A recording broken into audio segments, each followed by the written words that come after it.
So here we are at Caira, and this is the first chance for us to show the people of Bridgend County Borough what is going to be happening in all the communities and all of the borough in the coming months. And you can see today the first action of Bridgend Works, our new team of people who will be able to do everything from litter picking to hotbox square repairs on the roads. People will notice a real difference in the next 12 months with Bridgend Works. All these services are additional complementary services to the great work that's already done across the county borough, whether that's highways, cleaning areas, litter, grass cutting, all the work that takes place, all the visible works that people see. So these are additional permanent teams that'll be out adding to that work to give people that feeling that their environment and their local area is cared for. Well, I think we're both passionate about this project. It's a new initiative, something Bridgend hasn't done for many, many years. We're really proud. It's going to make an impact for everybody. This will be a responsive team.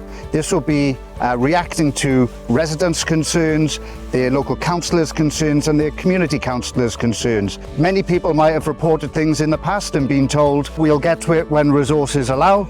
This is the team that's going to have a can-do attitude. We'll get to it straight away. This is an investment of 1.5 million into our local communities, into our environment, and we need people to work with us and be part of the future of keeping our communities clean, nice places to live, and just give that nice environment. You step out your front door and you suddenly see a nice green area or a clean pavement and somewhere that you're proud to live. You can get involved too. Jobs are opening on the council website shortly. Well-paid, well-respected jobs where you can have an impact on your community. So yes, these teams, they're going to be responsive. We're going to be hitting areas that have been untouched and uncared for many years. They'll be located in several different parts of the borough, but they'll be like a flying team of experts who are there to clean, tidy and restore pride in people's surroundings. Within 12 months, communities will notice that their surroundings are up to scratch, are looking great, the sort of communities that our residents deserve. Often people would say nothing appears to work.